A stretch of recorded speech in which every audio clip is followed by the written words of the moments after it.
Hello everyone, welcome to my channel. I'm Alyssa. Today I want to have a casual little chat about 10 books that I want to read before the end of the year. It's almost December, which is so exciting. It's such a fun time of the year, and I think it's a really cozy time that's really fun to be very indulgent in your reading.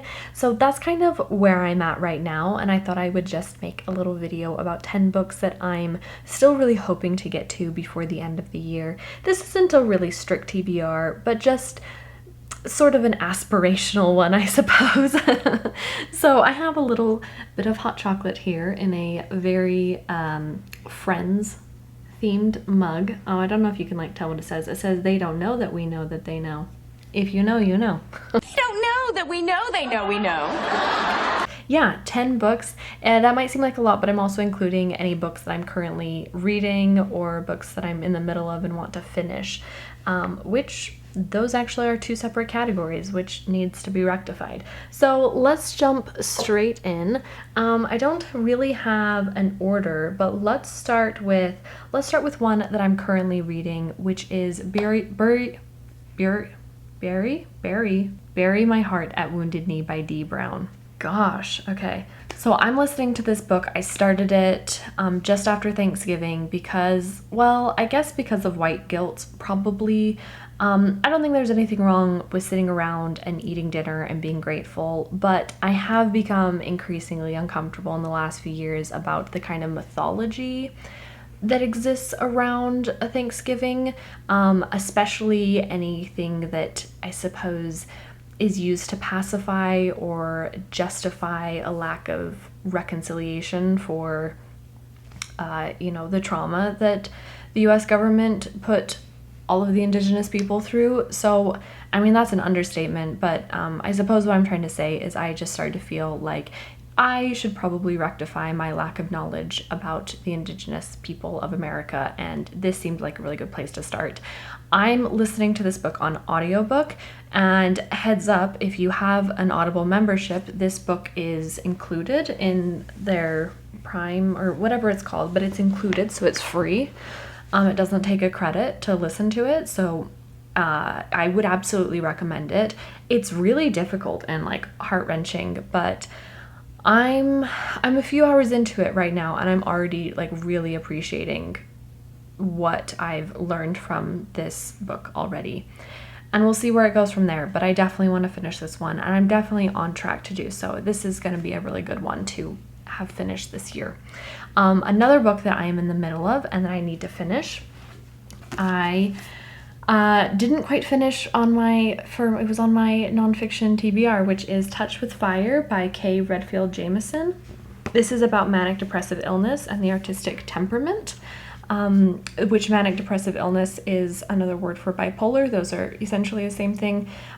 This is really fascinating. I've long been really interested in the association of bipolar and this the association of bipolar and artistic behavior and like people who are very artistic, but there's such a precedent as someone who studied art history for there being I suppose a social expectation or this accepted normalcy that artists are kind of a little bit eccentric, which is like a nicer word to use. Many not as nice words have been used. And I think it's very interesting.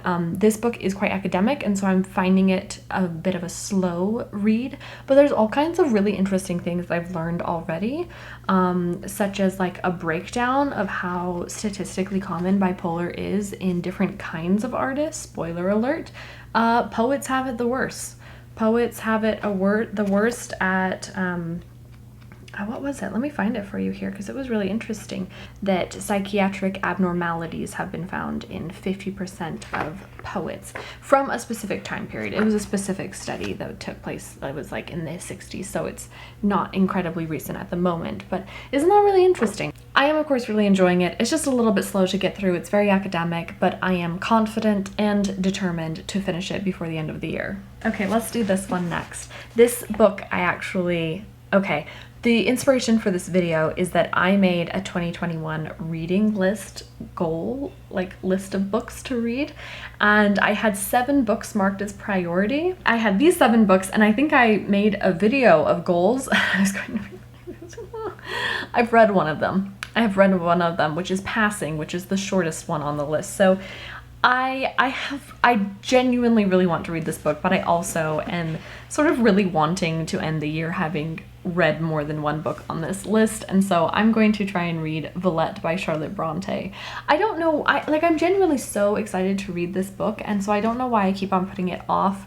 I mean, it is quite long. I don't know why I keep on putting it off, but I really sort of want to make myself finish it. I really like the idea of going into next year having read this book because it's so frequently on my list of books to read that I don't want it to be on my next year's list of books to read. I want to have experienced it and loved it.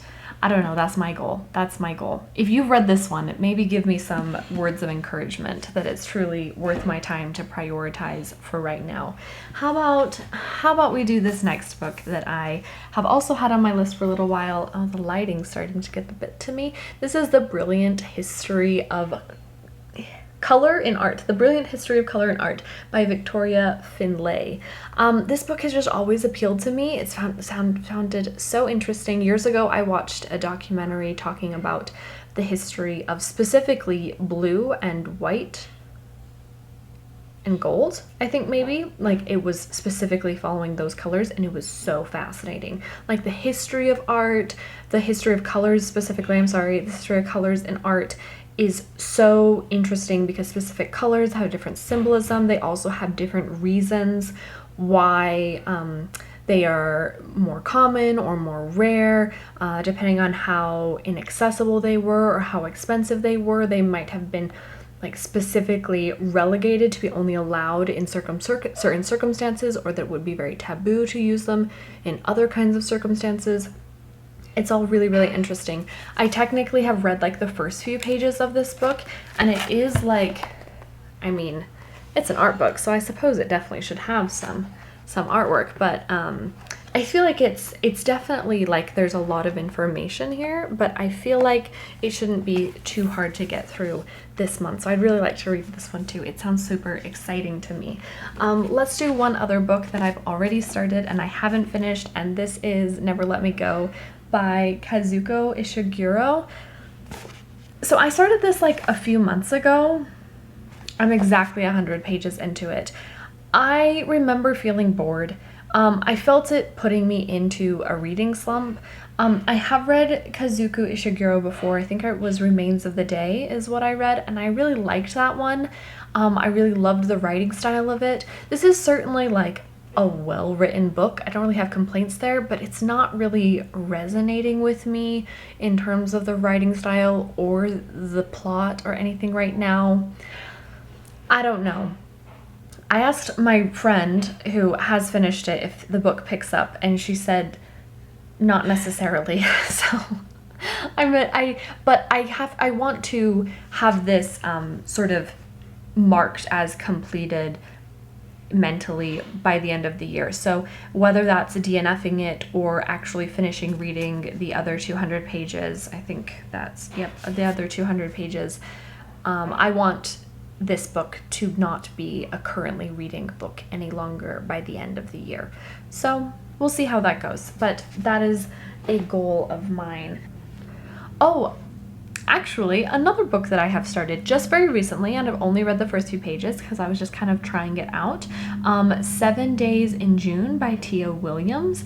This is a romance novel, and it seems to be really great at like diversity representation.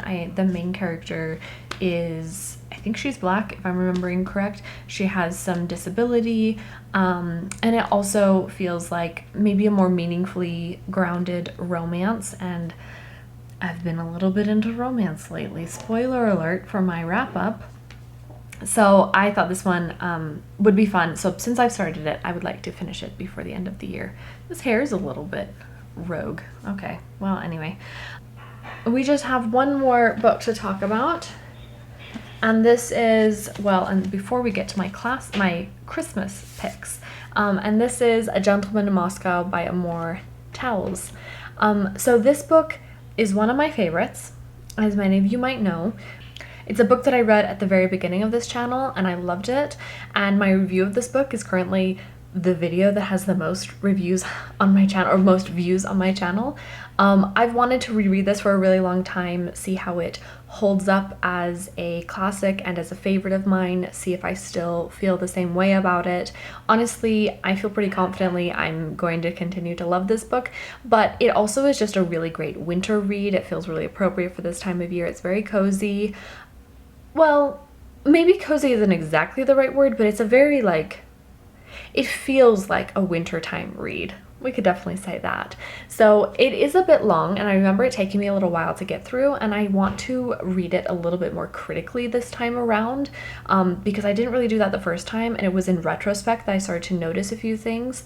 And now, as a much more experienced reader and a more analytical reader, I would like to try sort of diving even farther into this book and potentially or probably making an additional review of sort of updated thoughts on this. So this one I would really like to do. It feels a bit ambitious to try and read this one as well as Villette this month, because they both feel like they will be fairly demanding books compared to the rest. But we'll see. I mean, this one might maybe overflow into January, or one of them might, but I'm excited about giving that one a reread. I then have, I think that's all of the books except, oh wait, hold on. I have one more book, Regarding the Pain of Others by Susan Sontag, right? I think that's who this is by. I started this book a while ago and I got halfway through it, and this one kind of fits in the same category as Never Let Me Go. Obviously this book has a lot of like really good reviews and people have loved it, and I thought I would love it as well, but I ended up kind of getting bored halfway through and putting it down. I don't know if bored is the right word. Like, it was interesting, but I just think I wasn't really compelled enough, and I don't know, it slipped away from me and I put it down. But it's not a very long book, and I was halfway through it. So similar to Never Let Me Go, I want to go into the new year having this book finalized and checked off, either finished, or I'm definitely not going to bother finishing it, at least right now. That's how I'm feeling about this book. Need to finish it off or not, we'll see. And then the last two books that I'll mention here, and these are very tentative. In fact, it's almost placeholders, which if you guys would like to give me some additional recommendations, I would be interested in that.